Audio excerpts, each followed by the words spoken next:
लोकतंत्र का महापर्व होता है चुनाव। जी जी भागलपुर लोकसभा में 26 अप्रैल को वोटिंग होगा। जी वकील हैं, खुलकर अपनी बातों को रखते हैं, सच को सच, झूठ को झूठ बोलने की क्षमता है। जी जी। किन मुद्दों पर वोट दीजिएगा? यहाँ विकास और लोकल जो है, यहाँ पर मकई के उत्पादन से उद्योग लगना चाहिए। केला का उत्पादन ज्यादा होता है, उस पर आधारित उद्योग लगना चाहिए। लेकिन इस कार्यकाल में कोई भी ऐसा काम नहीं हुआ है। 19 से 24। हाँ, 19 से 24 में कोई कार्य नहीं हुआ। इसलिए यहाँ के सांसद को अगर वोट देता है तो यहाँ के लोगों का भविष्य वर्तमान सांसद को देना बर्बाद करने के अलावा कुछ नहीं होगा। अच्छा, आप क्षेत्र में रहते हैं, यहाँ आते हैं, कभी जो वर्तमान सांसद है वो क्षेत्र में यहाँ आए हुए हैं? कभी चुनाव जीतने के बाद क्षेत्र का भ्रमण नहीं किए? कहीं बोर्ड उनका देखे हैं? कहीं कोई विकास का बोर्ड नहीं दिखा है। किसी सड़क के किनारे आप चले जाइए, पूरे क्षेत्र में कहीं भी नहीं दिखेगा। जनता अपने अपर आला कमान के रूप से, जैसे बीजेपी, एनडीए या जो भी, उनको जनप्रतिनिधि देख के वोट देना चाहिए, ऊपर आला कमान देख के वोट करना चाहिए? लोकल मुद्दे पर वोट करना चाहिए और लोकल कैंडिडेट को ही देखकर वोट करना चाहिए, क्योंकि ऊपर देखने पर तो फिर उनके पास हम जानते हैं कनेक्टिविटी नहीं है। और लोग कहते हैं मोदी जी के नाम पर, ठीक है, मोदी जी जो भी काम कर रहे हैं उस पर मैं कोई कमेंट नहीं कर रहा। हमारी जो मुद्दे, लेकिन हमारे जो लोकल मुद्दे हैं उनको कौन उठाए? उसको अगर ये लोग नहीं उठाएंगे तो कौन उठाए? सबसे बड़ी बात है, हमारे मुद्दे को ये लोकतंत्र के सबसे बड़ी मंदिर में रख भी नहीं पाते हैं। मैंने कभी तो अखबार और टीवी में भी नहीं देखा कि अजय मंडल ने किसी मुद्दे को लेकर लोकसभा में अपनी बात को रखे हुए हैं। एक जागरूक नागरिक होने के साथ आप वकील हैं, तो क्या अपील करना चाहते हैं हम पब्लिक से? कि कोई भी जनप्रतिनिधि का कैंडिडेट कार्यकर्ता यदि वोट मांगने आए तो उनसे क्या सवाल करें? उससे यही सवाल करें कि हमारा जो लोकल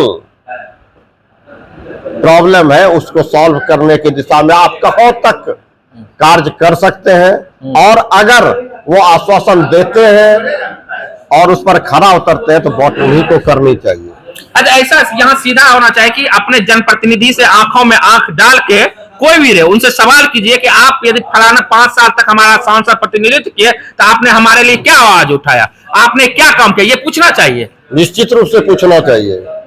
और मैं तो यहाँ तक कहता हूँ कि राइट टू रिकॉल संसद में पास होनी चाहिए। जो जनप्रतिनिधि कार्य नहीं करते हैं उन्हें वापस बुलाने का अधिकार जनता को मिलना चाहिए। सबसे बेहतरीन आपके लिए इसको साधुवाद किस तरह आवाज उठने चाहिए कि जिस तरह से लोग गठबंधन धर्म का पालन करते हैं, कोई थोपा जा रहा उम्मीदवार, उसके लिए राइट टू रिकॉल बहुत जरूरी है। क्या बहुत जरूरी है। और मजबूरन लोग कह रहे हैं कि हम खुलकर बोलना नहीं चाहते हैं, लेकिन लोग कहते हैं कि हम ऊपर के राजनीति को देख रहे हैं, लेकिन वो लोग भी वोट नहीं करेंगे अजय मंडल को। तो ऐसा लगता है कि इस बार अजय मंडल को भारी पड़ेगा, ये गठबंधन संधमारी हो सकता है यदि अच्छा उम्मीदवार महागठबंधन से हो सकता है। निश्चित रूप में, निश्चित रूप में। जैसी चर्चा आ रही कि उधर से कांग्रेस का उम्मीदवार नेहा शर्मा या अजीत शर्मा आ सकते हैं, और जातीय बात करें तो उधर मुस्लिम और यादव का एक वोट पड़ सकता है जो कि उधर महागठबंधन का तरफ है।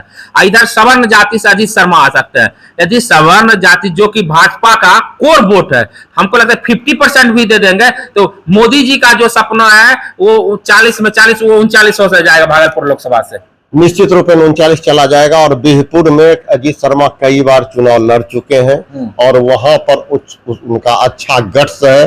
फॉरवर्ड में जो बीजेपी का बहुमूल्य वोट है उस पर उनकी पकड़ है। लगभग यदि 50% भी 50% से ज्यादा, चूंकि अजीत शर्मा का ननिहाल भी वहीं पर है, अजीत बीहपुर में। अजीत शर्मा के भाई का ससुराल भी बीहपुर में है, तो बीहपुर की जनता उसके पक्ष में जाएगी। और गोपालपुर और जगह, और